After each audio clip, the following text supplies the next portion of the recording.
Hey guys, we're here doing our Twilight Zone podcast, Two Librarians in Search of an Exit. It has a name. Yes. Awesome. Thank you, Amanda from Main Library Patron Services, who gave us the suggestion for the name. Hey, thank you so much, Amanda. Well, my name's Catherine O'Brien. I work at the main library in the Youth Services Department on level 4. And I'm Stuart. I'm the social media coordinator for the Central Arkansas Library System. Awesome. So today we're talking about the episode Time Enough at Last. It's season 1, episode 8, actually, I believe. It is about a guy named Henry Bemis. He's a banker who really loves to read. He just wants time to read. A lot of people in his life really don't want him to read and are really annoyed with him reading, particularly his boss and his wife. We meet them and they're both very frustrated with his reading habit. Eventually, as the episode goes on, he likes to read in the vault at the bank. So he makes his way down to the vault one day and is reading and enjoying himself and having a great time, and is reading a newspaper at one point, and a bomb goes off. And yeah, do you want to take it from here, Stuart? We can surmise from the newspaper maybe that it's a hydrogen bomb. That's right. Not just any bomb. It's a big old bomb. That's true. And it kind of, destroys the bank and it destroys the town. Just kind of looking at the painted background, you can guess that it destroys a whole lot more than just the town. Yeah. Preparing for this discussion, I read the short story that this episode was based on. Oh, wow. What was it? It was called Time Enough at Last. I can't remember the author's name, but it was a pretty short story. Mm-hmm. And some liberties were taken with it to turn it into a teleplay. But it was a little more graphic about, how Henry Bemis sees the bodies of people that he used to work with, when he's trying to get out of the bank and such. But stuff you couldn't show on television in the 1950s. Right. But from there, he leaves the bank. It is definitely the H bomb, and just everything is in a state of disarray. Yeah, it's pretty crazy. I remember, it's interesting that you mentioned the book was a little more graphic, or the story was a little more graphic with the bodies and stuff like that. And it occurred to me that it would have been that because it came out in 1959. It actually first aired November 20th, I believe, in 1959. And so I remember thinking, like, if that came out now, it would be like, if they redid this idea, maybe not in like a Twilight Zone sense, because they may have, I can't remember if they redid this episode in the, what is it, Peel? Did they redo this one? I'm not sure. I haven't seen all of his episodes, but I don't think so. But I just was thinking, I remember thinking, like, where are all the bodies at? And then I remember being like, oh yeah, that's because obviously they wouldn't have put that out there. Yeah, you see in the episode, you see the bank president, his hand sticking out from, and he's holding like a dictaphone. Mm-hmm. And you hear some speech that he was trying to dictate that is meaningless. No longer has a purpose. I mean, it never really had a purpose to begin with, because it was a banker talking about whatever. Right. But, Yeah. I remember going back. I remember rewinding when I was watching the episode, trying to like see if what he said had some kind of like background meaning, or if I should like right. something. And I remember being like, that doesn't mean anything. Like it didn't really seem to have any meaning, even in like the grand scheme of the episode. It was sort of just like one sentence of dialogue or monologue, I guess. And it was just, It was really meaningless. So, but I think its meaninglessness, if that's a word, was the point, that it was, he didn't matter anymore. So he leaves the bank. Everything's destroyed. Mm-hmm. Finds the ruins of a grocery store. Uh-huh. Yep. He's got all the canned goods that you could possibly want. I don't know how long he's going to live with radiation and everything, but he feels like he's pretty well set for years. He finds a couch to take a nap on, and when he wakes up, he goes to the sporting goods store finds a gun, thinks about killing himself, and then, hey, off in the distance, the public library. Who hasn't experienced that, Right. Oh, go to the library, all these books. Everything else is destroyed, but the books are in perfect condition. I also loved how they landed in perfect sets together. I thought that was great. I was like, wow. Yeah. They're just they're all over the place. And then later on, he does, he makes these like huge, stacks. And he's like, oh yeah, this one's for January and this one's for February. Or he says different months, but he's got it all planned out. He's just going to read for the rest of his life. He's got time enough at last to just sit and read. His wife can't tell him to cut it out. His boss can't tell him, I'm firing you because you read too much. He can just sit there and eat his green beans out of a can and read Charles Dickens. That's like the life. Yeah, I mean, I wouldn't want to spend the rest of my life reading, Charles Dickens, but that's, it's neither here nor there. I wouldn't want to eat just green beans. No, radiant green beans at that. And then he drops his glasses, they break, and then he can't read anymore, so it's not fair. Life has no meaning, and then that's the end of the episode. Yep. And so the whole purpose of these discussions that we're having, Catherine, is to go back and look at classic Twilight Zone episodes that we choose. We're not just doing chronologically, episode 1, episode 2. Right. We're just kind of picking and choosing episodes that we can look at through a very contemporary lens, like specifically what's happening in the world right now. With a global pandemic, we've got totalitarianism, authoritarianism, fascism on the rise globally. Those are themes that Rod Serling was very concerned about. Threats to humanity, and how we react to them. Mm-hmm. And I think that this episode has just many points that are relevant to us now, even though, like you said, it originally aired in 1959. Yep. Yeah. Yep, November of 1959. And I also want to add that along with like the crazy pandemic that's going on and the crazy political state of the world right now, I think also it's really important to think about the like Rod Serling's interest in his way of being so in tune with fear and people's reaction to things that they're fearful of. And specifically when you're talking about isolation, there are so many. One of the things that I noted about this episode in relation to the last episode we talked about, Where Is Everybody, was the different emotions that both of our main characters went through, maybe not in the same order, but both of our characters who were dealing with isolation went from like a denial phase where they were like, I'm fine, everything's okay, and then went through like a confusion and then made their way onto panic. So I think that the creator of the show, Rod Serling, was so good at knowing how people would react to like certain situations and especially fear. That was so interesting to me to see that in both episodes. Like, oh, wait a minute, this guy's reacting very similarly to how our other character reacted. Yeah, and whereas Where Is Everybody, his story kind of ended with the panic. Right. He panicked, and then they pulled him out of the box, and it was just a simulated experience. He was hallucinating. And he was going to be okay, and then that was the end. Right. This guy, there's no happy ending. Right. He has his moment of panic, and he's actually about to shoot himself. Right. When he finds his salvation, he's got all these books that he can read. He can just like live out the rest of his life reading, and he'll be content. But then he can't read anymore. Yeah. Which I think the aspect of dependence on technology is something that Rod Serling likes to explore. The threat of technology in the form of,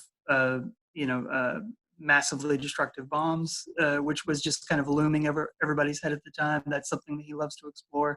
And both of those themes are present very heavily in this episode, along with loneliness and fear and isolation. Right.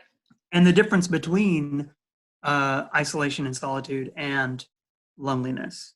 Right. That's always a really interesting look for me, is like the difference between isolation and loneliness, or aloneness and loneliness. Like you can be alone. Like our character was fine. I think at one point he even says like, that's fine. Like I have plenty to keep myself busy. So he wasn't afraid of being alone. He was afraid of loneliness.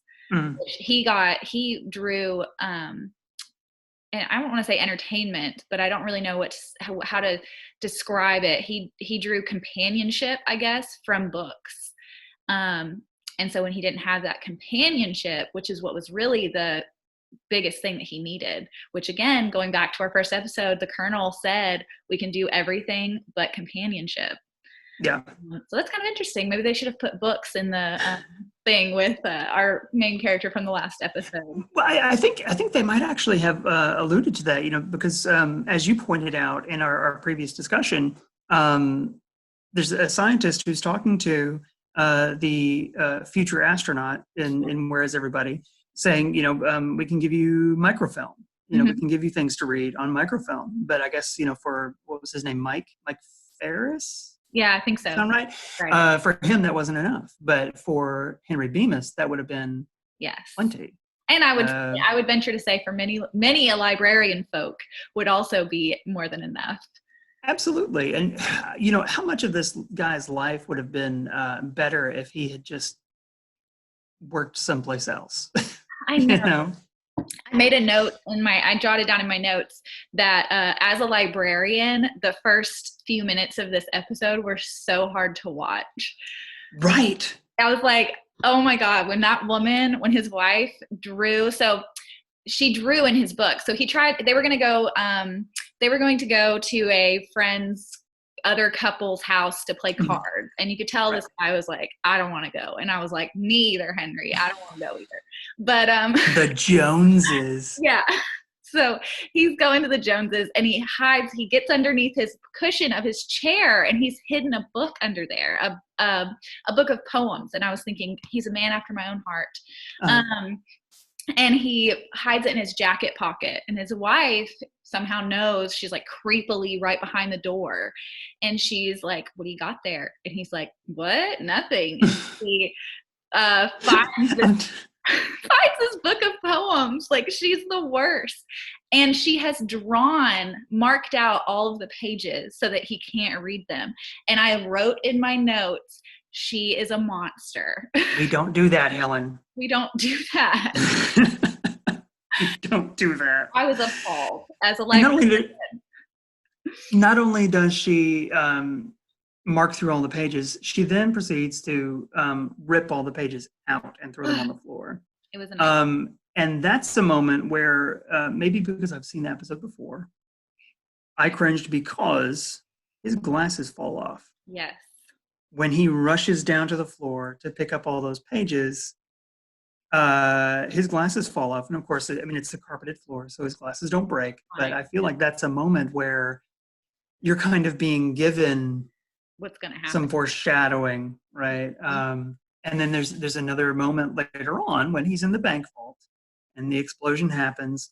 His glasses they're about to fall off his face. They're like down around his chin. Dude, come on, just hold on to them. And in the short story, it actually it makes a point of saying, his glasses are slipping a little bit before there's any kind of trouble or anything, like, before the big, ironic ending. Right. He's been meaning to get them tightened because they slipped down his nose a little, and of course that's the ultimate terrible thing. It's his undoing. Yeah. But it didn't really. I think maybe those two shots were a way of inserting that information in, just kind of subliminally a little bit. They're hinting at these glasses are not secure on his face. That'd be a problem later on.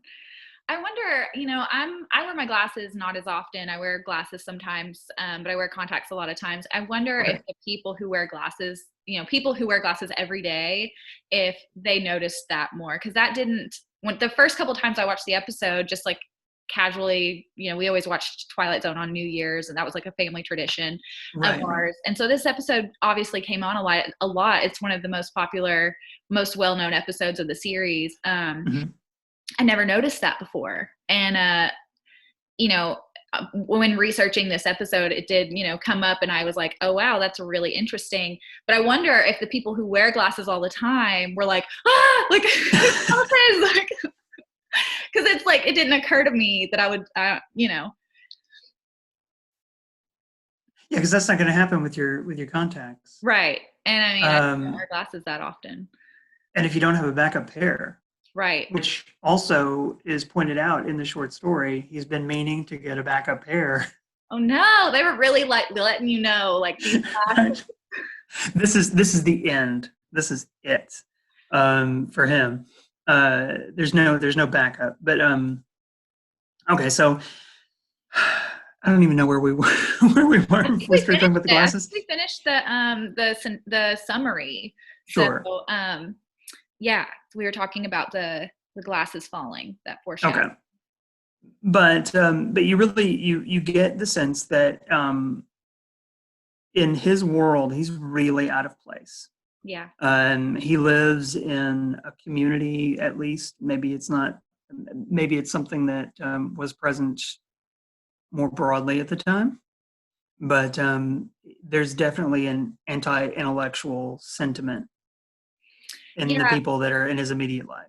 I definitely got that impression, especially from his wife. She says things like, she said at one point, he said, why, Helen, why do you do the things you do?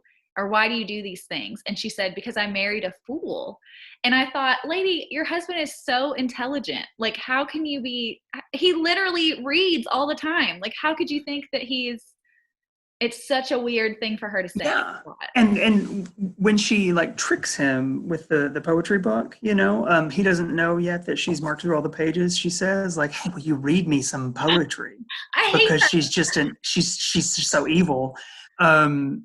He actually gets excited. Like, this is a dude who wants to sit on the couch and read you poetry instead of going over to see the Joneses. What? And she can't stand it. I know. She just wants to, well, maybe I don't know if the Twilight Zone episode does this, but in the story, she just wants to watch television. Ugh. That's her thing. But maybe Rod Serling was reluctant to criticize television as an entertainment form. But yeah, I definitely, I think I would have to say that my least favorite character was the wife, even over the boss. Because I was like, the boss is a jerk, but he's your boss. But like, this is your like person you live with all the time. I couldn't believe that she was being the way that she was being. I thought she was the worst. Poor guy, just wanted to read poetry. Well, but yeah, so he's very alone to begin with. Just in his life, because he wants to read. Nobody else really values the written word the way that he does in his immediate life. So he's in the wrong line of work. He probably married the wrong person. But then you can say maybe she feels the way she feels because she feels she's, from her point of view, maybe she's neglected. I mean, I would think so if he hadn't been like, oh, you want me to read you poetry? Yeah, have a seat. There's all kinds of lovely things in here. Let's sit on the couch together and read this. I just don't believe that. I think she was just meant to be a very shallow, materialistic kind of person. She's dressed really beautifully. If you notice, she's wearing this really great, pretty dress. Her hair is really nice. She looks really nice. Like, she looks very fashionable and stuff like that. So you could surmise from that she's concerned with the way that she looks. And if you look at Henry, he's obviously not very concerned. I think at one point she tells him to change his shirt. And he doesn't. He just gets a tie. Yeah, exactly. I just love him. I love this character from the very first. Like, when I saw him reading the book under his desk, I was like, that was me all the way through school. Like, so I love him from the very beginning, and I felt bad for him the whole episode. Yeah, and I mean, while the story it's not kind to people who don't read. Yeah. It kind of paints them in an unkind light. I don't feel like it's really all that kind to Henry either. I mean, like, you're supposed to like him, you're supposed to identify with him, but he's also like, he's very timid, Yeah. and he doesn't come across as particularly bright. Mm-mm. No, he doesn't. And I guess timid, you're right, is the best word for him, because he seems very unsure of himself and even his own like feelings and emotions. And that kind of goes to him going through these, like at the, after the bomb has gone off, when he's made his way out of the bank, he, is kind of like at war with himself a little bit. He's like trying to contain this like fear and panic that he's having. So he's like, no, like I'm, this is fine. I have plenty to fill my time. But then in like a few minutes, he takes a few steps and he's like, like somebody help me. You know what I mean? And it seems like he's, not just timid, but just not sure of himself, and his own feelings and things like that, in a weird way. And even like when, she's easily able to trick him back at the house when she's like, do you want to read me this poetry? So in a way, I think he's intelligent, like book smart, but he's not very common sense smart, if that makes sense. Okay. Does that make sense? It does. Right. Which I think a lot of that might be, something that a lot of anti-intellectuals would point to as, you're like, well, yeah, you got them book smarts, but yeah, can you, I don't know, can you, like do whatever, bait your own hook? I don't know, whatever. Can you change your oil in your car, build a house, change? Well, hey, yeah. Change a tire. Read enough books, you can. Yeah, that's right. As the son of a single mother who learned how to change a tire from Yahoo, because that's how old I am. Wow, that's awesome. If you're a reader, if you know how to find information, it's out there. You don't have to necessarily, have the common sense or the, the street smarts or whatever. You can find that stuff in the written word. And as arrogant folk, I would expect nothing less from us. The seeds were planted early for me. Yeah.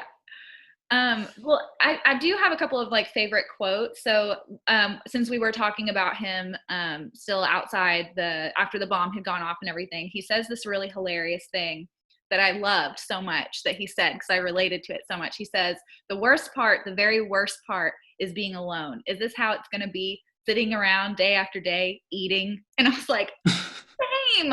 Me too. When all you've got is like crackers and green beans, then yeah.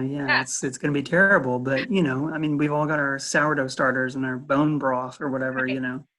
It's not so bad these days. But I just thought that was so funny, sitting around eating, and I was just like, how does he know what I'm doing, my friend? That's all there is to do. Right. Exactly. That's so funny. I have another funny, interesting quote that he says around that. Yeah, you do that. He says, if it weren't for the loneliness, if it weren't for the sameness, if there was just something to do. And that's when he's contemplating suicide. Around the time that he's contemplating suicide, he's saying, and I thought it was interesting, he says the loneliness, but then he adds the sameness to that. And I thought that was a really interesting word to use. So that's the key. That's the difference, because he is essentially alone before the bomb. Right. Just in his life, there are people who are physically present, but he is alone. Mm-hmm. And then after the bomb, the people are no longer physically present. He's still alone, but it's the monotony. Yeah. That's the difference for him. I can completely relate, in being in our situation that we're in now, being, at home and doing things like that. It can get very monotonous. And when he finds the library and he sees the books, that changes for him. The outlook for him is no longer sameness. Right. Day after day. He has those books that he all he wanted was time to read those books. People to leave him alone. Right. Now there's no more people to bug him and stop him from reading. He has the books. He has his food. He's fine. He can read, and that's why he stops, thinking about killing himself. He becomes very content. Right. Poor Henry. Yeah, poor Henry. That's basically the whole idea of the show. Is poor Henry. But something that struck me, seeing everything else destroyed. Mm-hmm. The bank is destroyed. There's a car that won't start. Everything is in ruins, but the books are there. Right. And there's not a ripped page anywhere. They're all in perfect condition. That's so which I think it's convenient for the purposes of the story, right. but also I think that we can look at that and we can see, like, look, there are a lot of people right now who might be having a difficult time because they're finding out how little they actually matter in the big scheme of things. There are some people who are considered essential, and they are not the bankers. They're not the CEOs. Nope. They're the workers. That's right. They're the people who get paid the least and get respected the least. Yep. And there you go. There's Harold. There's Henry Bemis. No respect, right? No respect. Yeah. And he's left, and the books are left. All the rest of the world that didn't respect him, didn't respect the books, it's all gone. But he's there, and the books are there. That's so interesting. That's a parallel. And I think that Rod Serling probably, I at least hope that he was thinking on some level about maybe that being a symbol of, like, the persistence of art and literature in particular. Because obviously he's a fan of literature, because he wouldn't bring up Charles Dickens all the time, or Shakespeare. He's always making these references to classical literature. And it's Western literature because that's what he knows. But, he definitely has, like, a very deep love and respect for classic literature. And I just had a thought, and you're always able to trace his inspiration. I mean, even in the last 2 episodes, you've been able to trace his inspiration or possible sources of inspiration to literature, to some kind of, like, short story or book or something like that. And they're not his stories. He might have adapted them for television, but there were other people's stories. Right. And so not only does he have a love and respect for classic literature, but he knows what's going on in his own time. He's keeping up with, like, and I dare say that science fiction had not been explored quite as thoroughly as it has by now. At the his time, definitely. There were definite, frontiers that were being explored, with science fiction, and there were ideas that were being discussed through science fiction as a medium that couldn't be discussed in other ways. Which is part of the brilliance of the Twilight Zone, but he definitely had his finger on the pulse of the contemporary speculative fiction of the time, which is why he brought in all these writers that were writing poignant stories in that genre. Yeah, I think absolutely. I mean, we've talked before about what a great storyteller and imaginative mind Rod Serling is. He does such a great job of just, like I've said before, he just does such a great job of anticipating what his audience is going to be thinking or feeling when he brings these ideas out. And especially back then, I really wish that there was a way that you could experience his work and his particular style in the mindset that his viewers would have had in the 50s. Because it would have been a crazy, I mean, even now we watch these classic episodes and we're like mind blown, you know what I mean? But can you imagine being in 1959 and the idea that a bomb was going to come down and a guy could survive in a bank vault, and then, like, this crazy twist of fate situation? I mean, it really would have been incredible to experience, like, at the time. Do you think we get that with things like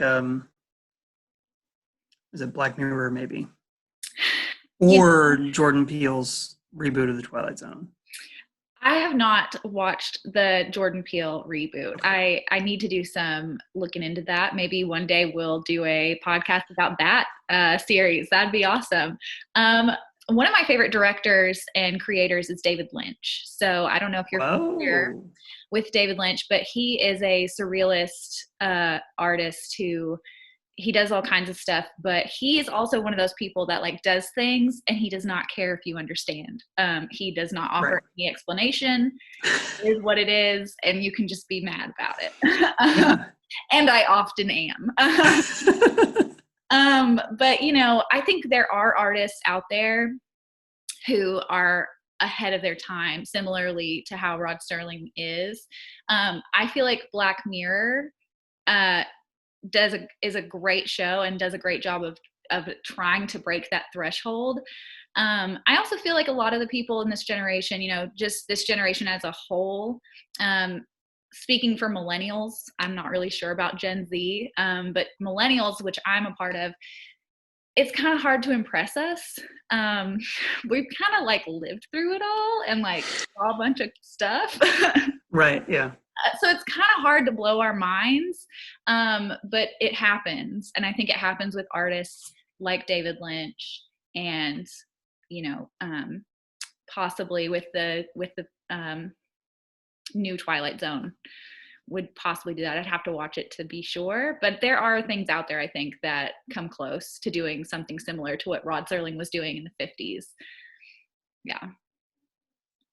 Yeah. So I guess it's not that hard to imagine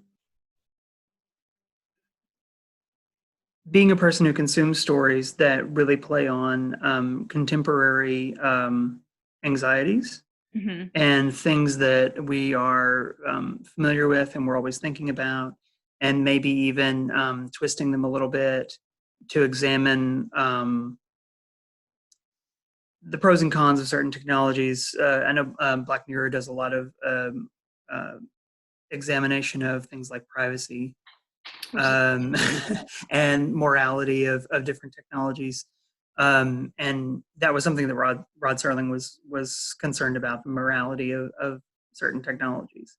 And so, yeah, I mean, it would be uh, lovely to be able to watch The Twilight Zone from the point of view of a person who has the same context, same frame of reference as Rod Serling, you know, being able to view it through the lens of its own time and its own context. But I mean, we just kind of have to imagine based on our own experiences of stories like that now.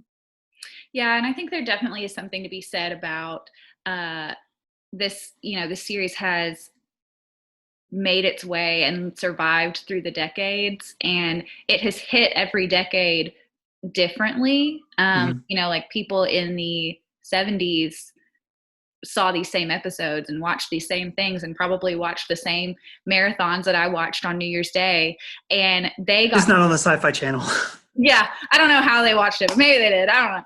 But, you know, they got something different than what I got out of it. And they got something different than what the people in the 50s got out of it. And so I think that that in itself is like, maybe we were all meant to get something different out of it. Maybe it meant something different to all of us at the time that we saw it. And even now, as we're like analyzing it, you know, this is just another group of people seeing the same information and interpreting it in their own time. And I think that's really powerful and really important for like every form of, you know, part of the arts and entertainment and things like that. That's important. It will live on and people will take different things from it each And time. that's one of the strengths of speculative fiction. And you know, you and I were interested in re-examining these episodes in our own modern context. Mm-hmm. But you're right. That is something that it all really, whether we're talking about the bomb or we're talking about the Rona, you know, it all boils down to the same stuff. Yeah. It's all fear and isolation versus the embracing of community and society and peace. Yeah. It always boils down to paranoia, and are we going to give in to our base, fears and our vices and our negative tendencies, or are we going to embrace the higher aspects of what it means to be a human? And change. And I cannot wait. Someday we're going to get to discuss The Monsters Are Due on Maple Street. Yes. So I can't wait to do that one. I think that one will be especially relevant too. It all boils down to the same stuff. We're always dealing with the same basic issues, no matter what the catalysts are for those issues. It all comes down to those same themes, and so it's going to be relevant for every age and every audience who takes the time to look at it. Right, and I think that that's what makes great literature. That's what makes great entertainment. That's what makes great plays and theater. Like, it's so interesting. I really liked how you put it, that it all boils down to the same things, because watching individuals, talented individuals like Rod Serling, and even the actors in the show and the people who put their own spins on things, it's interesting watching these same themes be reimagined in all kinds of different ways. That's really a fascinating. You could almost do a podcast just on that. Maybe somebody else. Yeah. Yeah. Well, I have some other fun facts. I'm really big on like trivia facts and things like that about stuff like this. And so I have some other interesting things. Like this episode was rated number 25 on TV Guide's most memorable moments on television. Oh, remember TV Guide? Nah, barely. Sorry. A little. I remember when it was little. It was like a newsprint kind of thing, maybe. I don't know. Yeah. Okay. Yeah. It was very confusing to my very young self to try to be like, whoa. And this is also Rod Sterling's. I think I've been Serling. Is it Serling? Yes. Okay, good. I've been pronouncing it correctly the whole time. Awesome. You're good. Well, it is is rumored to be his personal favorite episode. Yeah, I think I heard a clip of an interview where he said it was definitely one of his favorites. He cited this one and another one. And I guess maybe it's because he has such a love of literature, and he is a reader of both classic and contemporary literature. And then also, I thought that was really interesting that this is one of only 4 times that he used mid-episode narration. So I was like, I didn't even realize that, you know what I mean? So that's really cool. It kind of makes this episode special in a way that there's only 4 episodes that he did where he narrated in the middle of the episode. So I thought that was interesting. Especially because this episode, when I first watched it and when we discussed talking about it, I remembered it being what I thought was a fairly simple episode. I thought it was pretty like this guy, it was just easy to follow, and I remembered a lot about it. And so I think I actually mentioned to you in the lead up to recording this that I learned so much about this episode looking at it analytically. Which is, that's something that I had not done, even though I've watched so many of those episodes for entertainment, over the years. You haven't really thought about them or discussed them with many people. So it's a cool opportunity. And one of the things that you brought up that I had never even, I just didn't notice, was the recurring theme of clocks and time. And doesn't he use the mid-episode narration is unique in this episode because it only shows up, he said, 4 times in the entire series. What does he use that mid-episode narration to say? It's a great question. Because if I remember correctly, he mentions specifically time. Let me see. And I believe he also talks about it in the opening narration. Yes, in the opening narration, he says that, let's see. Not unconscious. Oh, wait, I'm so sorry. I'm looking at the wrong thing. That's okay. He says, Mr. Bemis will enter a world without bank presidents or wives or clocks or anything else. He'll have the world all to himself without anyone at all. And I'm not seeing the. And it says, a bookish little man whose passion is the printed page, but who is conspired against by a bank president and a wife and a world full of tongue cluckers and the unrelenting hands of a clock. And then the middle narration. Oh, I see it now. Yes. Starts out seconds, minutes, hours. They crawl by on hands and knees for Mr. Henry Bemis.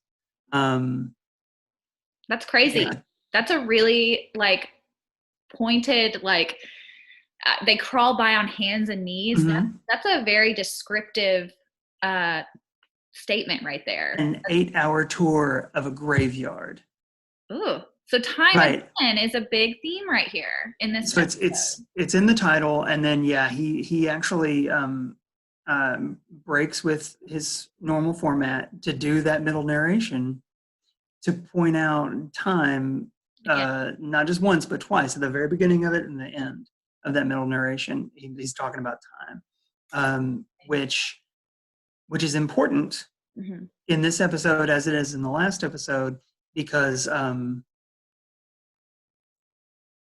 he only has so much time, because there's radiation everywhere. Right. But at the same time, it's meaningless. Exactly. Because there's so much of it. And depending on how much you zoom in or zoom out, it's either really, really relevant or has no relevance at all. I also find it interesting that it was relevant. When he's talking about the books and he's stacking them up and he's planning his whole year, and then he talks mm-hmm. about the next year, and he's planning the year and he's saying the months, and then when he gets to the end, he's like, and then I'll plan for next year. And so to him, time is still important as long as it's full, as long as he has stuff to fill it with. But then whenever his glasses break, it just loses, he's just lost. I mean, that's crazy. That's so interesting. And I love the particular moments where he's using that clock imagery, where he's when he falls in the vault, whenever the bomb hits, you see his not a stopwatch, but his pocket watch fall out of his pocket. And then, at the end, whenever he's sitting there and he's like, there was time, finally there was time. And he's sitting at a giant clock. Yeah. And what an interesting moment for the pocket watch to come out of his pocket, the moment when he suddenly does have enough time. That is interesting. I think it breaks even. I'm not sure. I think it breaks. Yeah. Okay. It's interesting. Very interesting. All around a very interesting episode. And I think that as library workers, we have an opportunity, maybe not in this podcast because it's not strictly relevant, but to discuss his glasses as access. I was also thinking about access to information during this episode. We've discussed that before, and how not having access to information in any situation, but definitely the situation that we're in right now mm-hmm. with fear and anxiety and things like that present, not having access to information is a huge problem, and it adds to that fear and that anxiety and confusion and all of those really bad feelings that you don't want to have. Not having access to information does that. And so when he I think there definitely is something to be said about him losing his glasses and therefore losing his access to information. Yeah, and I guess you can look at it. You can look at it a couple of ways. The glasses are they're like his privilege, and once they're taken away, he goes from a situation where he's practically in luxury, right, by his standards, to being in a situation that entirely revolves around survival. But then at the same time, you could also look at it as he is. I think I read somewhere maybe that someone said he is farsighted. I don't know. It's really big glasses. That's all I know. Sure. Well, okay. So he obviously has that you could look at it as a disability, mm-hmm. and those glasses are his access. Right. And then when he loses that access, he no longer has the information. He loses what links him to his will to live. Right. Like his world just has no meaning anymore. Right. Which is something that we're concerned about as librarians and library workers and Absolutely. other folks. But so when he loses that, it's just this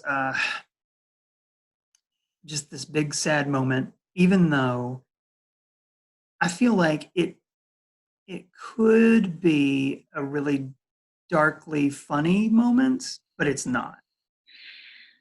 I feel like the reason that it's not funny is because you like this character by now. By that point in the episode, I mean, you like him. I liked him at the very beginning. I liked him. Okay. I really liked that character. But to me, the reason that I like, my first instinct wasn't to laugh at it, which, I mean, let's face it, it's irony. So it's hilarious. It just is funny. But the reason you don't laugh at it is because you're like, this poor guy, you know, like you like him, so you don't want to laugh at it. But yeah, it is. I think it is like dark irony, bad, just stinks for him. Yeah. And I know that the story had already been written, when they just adapted it. But that it could have ended with him sitting on the steps of the library, surrounded in his books, content that now he had time enough at last. But right. Then I guess it was necessary to stay true to the original story, and end with that ironic note. Oh well. Yeah. Sorry, Henry. What lesson do you think that we're supposed to what if there is a lesson, what lesson do you think Rod Serling and the person who wrote the original short story is trying to teach us? Not to depend on something, or her name is like Lynn Venable. Huh. Yeah. So hey, like a woman in the 50s writing science fiction. That is rare. Yeah. And not using a man's name. That's amazing. Okay, so what's I think maybe dependence on technology. Yeah, I was one too. Yeah, because even though we have the sympathetic nature of a man who can't read without these glasses because his eyes don't work properly. While that's a sympathetic situation, right. He is dependent on the technology of reading glasses, right? And obviously, you've got this other technology that's very destructive, juxtaposed with the technology of his glasses, which is provides access, which is non-destructive. But he's still dependent on it, and it creates a situation where. And I don't know, what is he supposed to do? Like he can't see, right? So he has to be dependent on that, right? Unless maybe large print, right? If it were a decent library, it would have had large print. Yeah, exactly. Or like a magnifying glass somewhere. Ask at the desk. There's probably one in a drawer somewhere. I'm sure. Somewhere, somebody has one. I think, dependence on technology, the destructive nature of unchecked technology is one, and there's one episode of the Twilight Zone that I think they included in the movie that they made in the 80s, where they just remade a bunch of episodes into little vignettes, and one of them it's about a town that's terrorized by this kid who has all these telekinetic powers. It's almost like Stephen King kind of stuff. Something about that kind of territory. Yeah, it's something about, that's the title of the episode. Something, it's like Paradise, something. Something along those lines, yeah. But that story specifically isn't supposed to have a point. It's just supposed to be like, just like, here's this kid is a little terror, and that's it. That's the point. So maybe the point in some sense is the irony of, this is all this guy ever wanted, and now he can't have it. Right. And I think 10,000 spoons. Yeah, I think there's definitely, I mentioned David Lynch, so like I can get on board with just here's some information that you don't know what to do with. It's just there, Yeah, and it's just gonna haunt you. Yeah, you know this now, and you don't know why you know it, but you just do. Mhm. And then you just say thank you for the creative experience that you went on, and then you just tip your hat to them, and you just go on with your life. Yeah. So yeah, I think that, but I think it still holds value. Even if there isn't a lesson to be learned, I think that it's still valuable. It's still just for the pure fact that we can sit here and go over it the way that we are it's cool. It's a really interesting piece of television. Yeah. For sure. So one final like closing thought. Mm-hmm. We talked about this episode and the correlations in between this one and the previous episode that we discussed. Where is everybody? Right. We see what happens with the potential astronaut in Where is Everybody? He gets brought out of his box in his moment of panic. He's going to go to the moon. He's going to be not alone, but sort of. But eventually he won't be. Prepared. Right. We don't see what happens to Harold or to Henry Bemis. Right. I keep saying Harold Bemis in my head, but it's Henry Bemis. Okay. What happens to him? Like, do you think he has the kind of breakdown eventually that Mike Ferris has, or are we even supposed to consider that? Is it just like it ends with the irony of him breaking his glasses and he's just screwed big time? I don't know. I'm always the one to go on the positive, try to think positively as much as I can. And, I remember just today when I was rewatching the episode to just prepare for this, discussion. And I was thinking when he got in the car, I was thinking like, yes, Henry, like try to, do what you can, like try to get out of there, Right. And so I want to hope that he found, maybe there's other survivors or maybe he found his way out of there. But it makes more sense to me to almost think of him as like I don't know. It almost comes across to me as like a cautionary tale. So I think of him almost as like a non-existent, like, I don't know. Like I just think of him as being like almost like a fairy tale. Like someone's telling you this like story and you're thinking, don't be like Henry Bemis, tighten your glasses.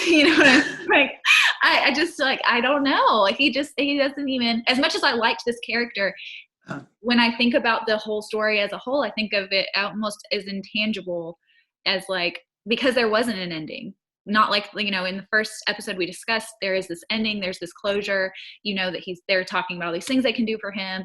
You're going to go to the moon. We're going to give you microfilm and food and all this stuff, and you're going to be fine. And it was really easy for me to believe that like, he's going to go on and be better prepared and be okay. And so really difficult to do when there's no closure. It's just like, that's it. It really feels like almost like a cautionary tale to me. Yeah, and it's overwhelming the scale of it because he doesn't know if it was just his city or if it was the entire nation or the whole world. Right. Because that was one of the big fears of the time was the world being destroyed. The entire world literally being destroyed. Right. Like we had that capability. We still do. Right. But cooler heads have prevailed, I guess, more times than not. On our longer timeline. Yeah. So far. So we're not as constantly in fear of that the way they might have been at the time. But different, that's for sure. Yeah, and so it's overwhelming. Just you look off into the distance and you don't see anything. It's just rubble and clouds. And he's in a situation where he cannot see. It's just one big blurry mess. He may not even be able to find his way back to the ruins of the grocery store to eat his green beans. He may not even be able to find his way back to the gun. Right. It's just one big overwhelming mess.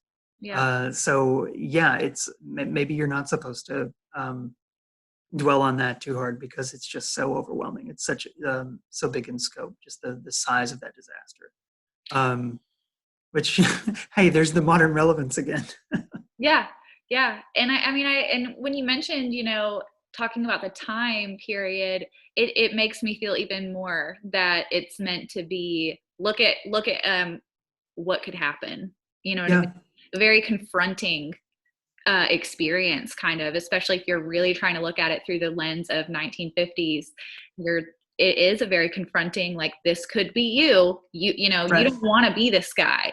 You don't want to be this guy that's left alone. Because I'm thinking now, like, doesn't everyone have something that they depend on to live? You know what I mean? And not just like food or, those basics like food and water. I'm talking about like an aspect of your life or who you are. Like Henry Bemis, it was his glasses, or another person, it might be, I don't know. It's hard for me to think of an exact example, but do you kind of get what I'm saying? Like, everyone could put themselves in his shoes, that's sitting in, their living room watching this, thinking that's a nightmare. I don't want to be, in that situation. Well, and I mean, okay, so I'm a creative person. I love to paint. I went to art school, not library school, but and when this began, when we decided to close all the libraries to the public and we were all going to work from home, I thought, you know what? I've got time. I can paint now. Like, and I have not picked up a paintbrush once. Writing, yes, for me, I was like, I'm gonna sit down, I'm gonna really write, I'm gonna put everything I've written together and like really get it taken care of, and I've not done it. Right. There's a lesson there. So yeah, we have time enough at last, but our glasses are our own inaction. That's a really good, that's very thoughtful. Yeah. In the face of an existential threat to the species. Yep. Our, trivial pursuits are not being pursued. Nope. No. That's interesting. So do you want to talk about the next episode that we'll discuss? Yeah, I mean, I can let them know. I can talk about the title, but you actually pitched this episode. It's called The Obsolete Man. The Obsolete Man. Yeah, I chose this one. It's about a librarian who is about to be executed by a totalitarian state for the crime of being obsolete. And that's something that I don't think we're ever going to not face. People thinking that libraries are obsolete because of Google or whatever. Here. Yeah. Just whatever it is. Right. We don't need the internet anymore, or we don't need libraries anymore because we have the internet. But again, access and other reasons why libraries are relevant. But I think it'll be a fun discussion. And anytime you can talk about librarians sticking it to fascists, I'm down. So yeah. Awesome. Well, thank you guys so much for watching. Yes, thank you. We will see you again next week. Yeah.